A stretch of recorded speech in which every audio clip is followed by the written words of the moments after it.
Bom, nada mais inseguro do que um escritor numa conferência sobre segurança, um escritor que se sente um pouco solitário porque foi o único convidado nesta e na anterior edição e preciso de um abrigo, preciso de um refúgio. É um texto que eu vou ler. O Presidente tinha dito que eu deveria falar espontaneamente, não sou capaz em 7 minutos. Eu escrevi este texto que vou ler, chama-se Morar o Medo. O medo foi um dos meus primeiros mestres. Antes de ganhar confiança em celestiais criaturas, aprendi a temer monstros, fantasmas e demónios. Os anjos, quando chegaram, já era para me guardarem.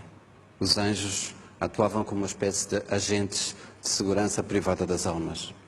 Nem sempre os que me protegiam sabiam da diferença entre sentimento e realidade. Isso acontecia, por exemplo, quando me ensinavam a recear os desconhecidos. Na realidade, a maior parte da violência contra as crianças sempre foi praticada não por estranhos, mas por parentes e conhecidos. Os fantasmas que serviam na minha infância reproduziam esse velho engano de que estamos mais seguros em ambiente que reconhecemos. Os meus anjos da guarda tinham a ingenuidade de acreditar que eu estaria mais protegido apenas por não me aventurar para além da fronteira da minha língua, da minha cultura e do meu território. O medo foi, afinal, o mestre que mais me fez desaprender. Quando deixei a minha casa natal, uma invisível mão roubava-me a coragem de viver e a audácia de ser eu mesmo. No horizonte vislumbravam-se mais muros do que estradas. Nessa altura, algo me sugeria o seguinte, que há neste mundo mais medo de coisas más do que coisas más propriamente ditas. No Moçambique colonial em que nasci e cresci, a narrativa do medo tinha um invejável casting internacional. Os chineses que comiam crianças, os chamados terroristas que lutavam pela independência e um ateu barbudo com o nome alemão. Esses fantasmas tiveram o fim de todos os fantasmas. Morreram quando morreu o medo. Os chineses abriram restaurantes à nossa porta. Os ditos terroristas são hoje governantes respeitáveis e Karl Marx, o ateu barbudo, é um simpático avô que não deixou descendência. O preço dessa construção de terror foi, no entanto, trágico para o continente africano. Em nome da luta contra o comunismo cometeram-se as mais indizíveis barbaridades. Em nome da segurança mundial foram colocados e conservados no poder alguns dos ditadores mais sanguinários de toda a história. A mais grave desta longa herança de intervenção externa é a facilidade com que as elites africanas continuam a culpar os outros pelos seus próprios fracassos. A Guerra Fria esfriou, mas o manicaísmo que a sustinha não desarmou, inventando rapidamente outras geografias do medo ao Oriente e ao Ocidente. E porque se trata de entidades demoníacas, não bastam os seculares meios de governação. Precisamos de intervenção com legitimidade divina.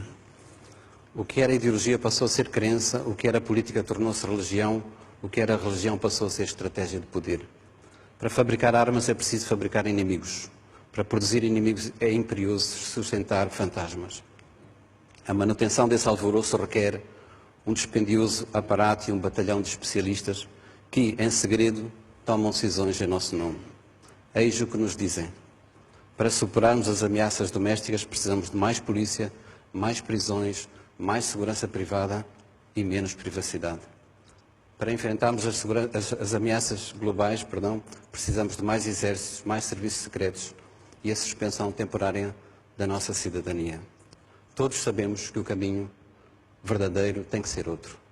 Todos sabemos que esse outro caminho poderia começar, por exemplo, pelo desejo de conhecermos melhor esses que de um e de outro lado aprendemos a chamar de eles.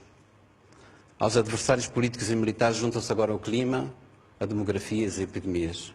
O sentimento que se criou é o seguinte: a realidade é perigosa, a natureza é traiçoeira e a humanidade é imprevisível. Vivemos como cidadãos e como espécie,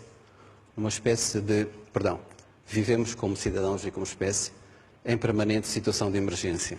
Como em qualquer outro estado de sítio, as liberdades individuais devem ser contidas, a privacidade pode ser invadida e a racionalidade deve ser suspensa. Todas estas restrições servem para que não sejam feitas perguntas como, por exemplo, estas: por que motivo a crise financeira não atingiu a indústria do armamento? Por que motivo se gastou apenas no ano passado $1,5 trilhão de dólares em armamento militar?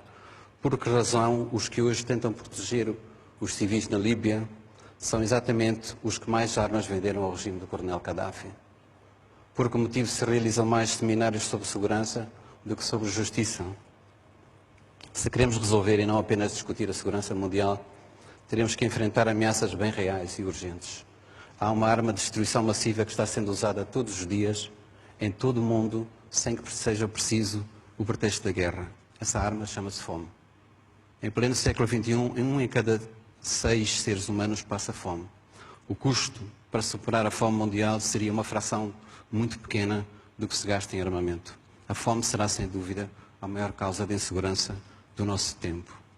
Mencionarei ainda uma outra silenciada violência. Em todo o mundo, 1 em cada 3 mulheres foi ou será vítima de violência física ou sexual durante o seu tempo de vida. É verdade que sobre uma grande parte do nosso planeta pesa uma condenação antecipada pelo facto simples de serem mulheres. A nossa indignação, porém, é bem menor que o medo. Sem darmos conta, fomos convertidos em soldados de um exército sem nome e, como militares sem farda, deixamos de questionar. Deixamos de fazer perguntas e discutir razões.